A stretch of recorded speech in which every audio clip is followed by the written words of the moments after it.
Halmashauri ya wilaya ya Bahi inatekeleza mpango wa elimu ya watu wazima na elimu nje ya mfumo rasmi, na katika kutekeleza mpango huo tuna maeneo kama 9 tunayoyatekeleza kama yanavyoonekana kwenye bango letu hapa.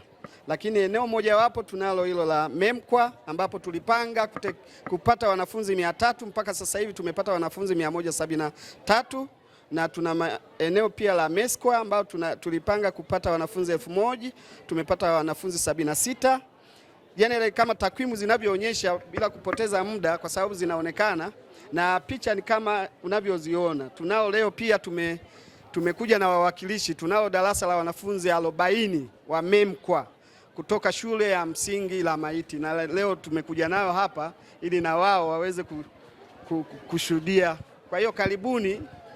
Lakini pia tunao wadau ambao tunashirikiana nao katika maeneo hayo. Tuna eneo la kilimo, kuna eneo la usafi na maeneo mengine. Kwa hiyo nadhani niwape dakika moja au sekunde kadhaa wapitishe kidogo ili muendelee. Karibu. Sisi kama wadau wa elimu nje ya mfumo rasmi tunajihusisha na utekelezaji wa programu hii kwa upande wa kilimo na usafi kwa utoaji wa elimu kwa wanakijiji pamoja na wanafunzi. Pia tuna utoaji wa mbolea hii hapa inayotumika katika ulimaji wa mazao kama vile mtama pamoja na uwele pamoja na mpunga. Yes, mpunga. Pia tunatoa bidhaa za usafi katika mashuleni, kusafisha madarasa, jikoni, kwa kutoa bidhaa hizi hapa nzuri kabisa ambazo zinasaidia utekelezaji wa programu hii.